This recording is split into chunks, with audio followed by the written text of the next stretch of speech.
Rice Lord. இந்த 3 நாள் youth meeting எனக்கு ரொம்ப யூஸ்ஃபுல்லாக இருந்துச்சு. இந்த 3 நாளில் வந்து சந்தோஷ் பொன்னன் அங்கிள் வந்து ஃபெய்த்தை பற்றி சொல்லியிருந்தாங்க. அவங்க நிறைய ஃபெய்த்தை பற்றி சொல்லியிருந்தாங்க. அதுக்கு நிறைய எக்ஸாம்பிளும் சொல்லியிருந்தாங்க.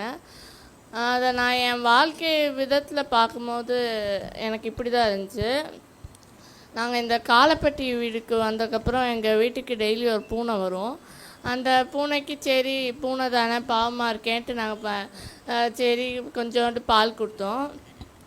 அது அடுத்த நாள் என்னாச்சுன்னா அதோட குட்டியை கூப்பிட்டு வந்துடுச்சு. சரி பரவாயில்ல, அதில் ஒன்று வந்து நல்லா அழகாக இருந்துச்சு. நாங்கள் அதை எடுத்து வளர்க்க ஆரம்பிச்சிட்டோம்.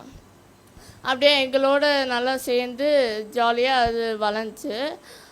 கரெக்டாக நியூ இயர் அன்னைக்கு நாங்கள் சர்ச்சுக்கு வந்துட்டு வீட்டுக்கு போகும்போது அந்த பூனையை காணோம். சரி விடு, காலையில் வந்துடும். ஏன்னா அது வந்து டெய்லி நைட்டு வெளியே போயிட்டு காலைல ஒரு 6 o'clock அந்த மாதிரி வருமா. அம்மா சொன்னாங்க, சரி நீ எதுவும் சீரியஸாக இருக்காத, அது வந்துடும் காலையில் அப்படின்னாங்க.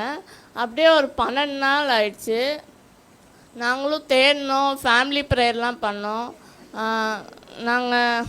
எனக்கு வந்து எப்படின்னா ஒரு விசுவாசமே இல்லை. ஏன்னா அந்த ஏரியாவில் ஒரு நாய் இருக்குது, அதுக்கிட்ட எதுவும் தெரியாமல் போயிருக்கோம், கடிச்சிருக்கோம். அந்த மாதிரி எனக்கு ஹோப்பே இல்லை அது வரும்ன்ட்டு. அப்புறம் அவங்க திருப்பி நான் சொல்லிட்டேன் அது வராதுமா விட்டுருங்கன்னு. அவங்க தேடிக்கிட்டே தான் இருந்தாங்க.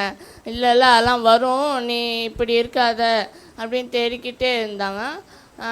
போன வாரம் சாட்டர்டே கரெக்டாக நான் காலைல தூங்கிட்டு இருக்கும்போது ஸ்வீட் எழுப்பினேன் என்ன, ஏய் கொஞ்சம் வெளியே வா அப்படின்னா. கரெக்டாக நானும் வெளியே போய் என்னாச்சு அப்படின்ட்டு கீழே போய் பார்த்தா அந்த பூனை இருக்குது. அப்புறம் அதை பார்த்தா எனக்கு ஒரு பக்கம் சந்தோஷமாக இருந்தாலும் எனக்கு ஒரு மாதிரி அந்த இடத்துல மிகவும் வருத்தமாயிடுச்சு. எஸ்பா உங்களை நான் இப்படி ஒரு நம்பிக்கையே இல்லாமல் போயிட்டேனே. இப்போ ஃபேமிலி ப்ரேயர்லாம் பண்ணோம், யூத் மீட்டிங்லாம் போயிருக்கேன். நான் அந்த நாள் ஃபுல்லாகவே ஒரு வெக்ஸாக தான் இருந்தேன். அப்புறம் அன்னைக்கு நான் நைட்டு போய் ஜீசஸ் கிட்டே கேட்டேன், ஏசப்பா என்ன ஏசப்பா நான் பண்ணுறது. அப்போ எனக்கு ஜீசஸ் உணர்த்தினாங்க, நீ இப்படி நம்பிக்கை இல்லாமல் தப்பு பண்ணிட்ட, இனிமையாவது நம்பிக்கையாரு. இது ஒரு விஷயம்.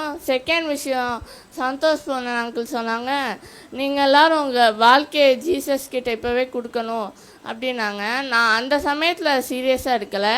நான் நினச்சேன் சரி இப்போதைக்கு நம்ம வாழ்க்கையை என்ஜாய் பண்ணிப்போம், அப்புறமாட்டிக்கு ஜீசஸ் கிட்டே கொடுத்துக்கலாம் அப்படின்னு தான் இருந்தேன்.